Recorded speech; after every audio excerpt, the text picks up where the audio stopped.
UP में 80 सीटों पर लड़ने के लिए अखिलेश ने बनाया ये तगड़ा प्लान। पिछड़े, दलित और अल्पसंख्यकों को साथ लेकर सपा चलने वाली है बड़ा दांव। जब अखिलेश से 2024 की रणनीति पर पूछे सवाल तो देखिए क्या मिला जवाब। सपा की सामाजिक न्याय यात्रा का नारा था पीटीए, यानी पिछड़े, दलित और अल्पसंख्यक। इन तीनों को न्याय दिलाने के बहाने सपा ने बसपा और भाजपा के वोट बैंक में सेंधमारी की कोशिश शुरू कर दी। या यूं कहें कि 2024 चुनाव की तैयारी सपा खेमे में जोर शोर से चल रही है। वहीं आपको बताते चले कि दूसरी ओर मध्य प्रदेश में विधानसभा चुनाव बीत गए हैं और अब वहां मतगणना का इंतजार है। एमपी चुनाव में कांग्रेस और समाजवादी पार्टी के विवाद पर सभी का ध्यान गया। भारतीय जनता पार्टी के नेताओं ने भी इस मामले पर प्रतिक्रिया दी और चुटकियों के जरिए सपा कांग्रेस के रिश्तों के साथ ही इंडिया अलायंस पर टिप्पणी की। वहीं एक तरफ जहां 5 राज्यों के चुनाव को सेमीफाइनल के तौर पर देखा जा रहा है, तो सभी दलों को आने वाली 3 तारीख का इंतजार भी है। तो वहीं अखिलेश यादव लगातार पीडीए को साथ लेकर चल रहे हैं और लगातार 2024 की तैयारियों में जुटे हैं। अखिलेश से जब 2024 की रणनीति पर सवाल पूछा गया तो देखिए उन्होंने क्या कहा। आप बेरोजगार हो जाएं, आपको रोटी खाने को न मिले, सर्दियां आ गई हैं, आप पे कपड़े न हो, सर्दियों में बच्चों के जूते न हो, या नौकरी नहीं है, बिजली नहीं आ रही है, सड़कों पे जानवर घूम रहे हैं, अस्पतालों में दवाई और इलाज का इंतजाम नहीं है, कैंसर जैसी बीमारी से गरीब बर्बाद हो रहा है, उन्हें कोई परवाह नहीं है।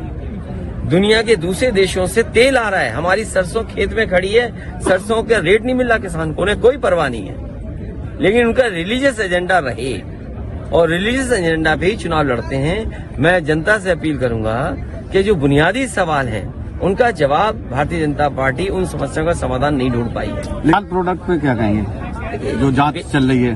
बीजेपी यही करती रहेगी। बीजेपी के तमाम लोग आप जानते होंगे जो नॉनवेज खाते होंगे। मैं अपने फ्लाइट में देखा हूं, मेरे बगल में बीजेपी के बड़े नेता थे, वो नॉनवेज खा रहे थे, उन्हें चिंता ही नहीं थी कैसा मीट है ये मैं कह रहा हूं आपसे। और अगर ये बात उनको गलत लगे बीजेपी के लोगों से, तो बीजेपी के लोग आपके माध्यम से कभी सवाल पूछवा लें और उनके पास तो वो भी होंगे ना, क्या कहते हैं, पता कर लेंगे कि कौन बैठा रहा होगा हमारे साथ बीजेपी के बड़े नेता। किसी के इमोशन का फायदा लेकर के किसी दल को ब्लैकमेल नहीं करना चाहिए।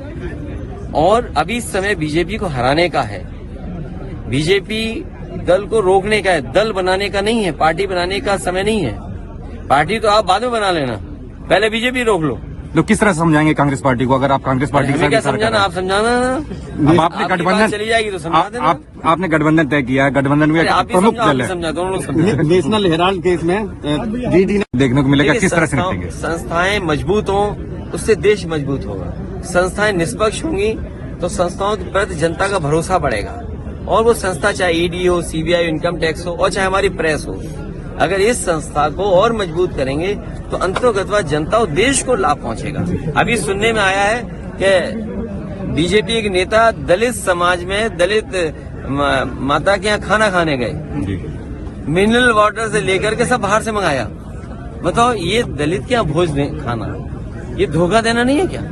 आप खाना बाहर से मंगा रहे हो, बर्तन बाहर से मंगा रहे हो, तो ये बीजेपी के लोग झूठे हैं, इनसे बच के रहो। और वहीं 5 राज्यों में चुनाव हो रहा है, वहाँ 40,000 करोड़ की योजना है। दिल्ली की 10 साल की सरकार ने कौन सी बड़ी चीज मैनपुरी को दे दी है? अगर एक बड़ी चीज दी हो तो बताइए आप।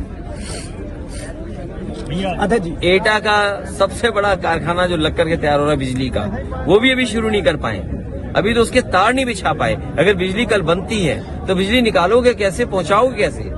इसके लिए क्या इंतजाम किया है? Thermal plant. और सच्चाई ये है कि गरीब के लिए एक भी जिला अस्पताल सरकार ने नहीं बनाया जहां पर गरीब को इलाज मिल जाए। और जिस जगह हम लोग खड़े हैं, एक किसान सबसे पहले मंच पे आए, उन्होंने कहा कि यहाँ का जो पशु अस्पताल है 6 महीने से यहाँ डॉक्टर नहीं है। तो जितनी चिंता इन्हें पशुओं की, जानवरों की है, क्या उनकी देखभाल के लिए इनकी पास चिंता नहीं है? आप उत्तर प्रदेश में गरीबों को सांड से नहीं बचा पा रहे हैं, किसान को सांड से नहीं बचा पा रहे हैं, बच्चे घबराए हुए हैं कि स्कूल कैसे जाएं, सांड सड़कों पे दिखाई दे रहे हैं। और कई बार तो सांड खुले घूम रहे हैं आजाद, और जैसे ही रात होती है पूरी सड़क घेर लेते हैं वो लोग।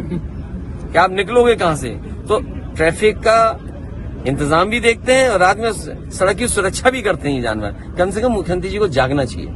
आपको बता दें कि यूपी के संदर्भ में एक और जहां अखिलेश यादव इंडिया से ज्यादा पीडीए पर जोर दे रहे हैं और कांग्रेस भी सभी 80 सीटों पर तैयारी की बात कर रही है, ऐसे में दोनों दलों के गठबंधन को लेकर कई सवाल हैं यूपी में सपा ही नहीं बल्कि जयंत चौधरी की अगुवाई वाली राष्ट्रीय लोकदल भी कांग्रेस का इंतजार कर रही है। तो अब इस खबर पर अपनी राय दीजिए, इस खबर को शेयर कीजिए और जुड़े रहिए हेडलाइंस उत्तर प्रदेश के साथ।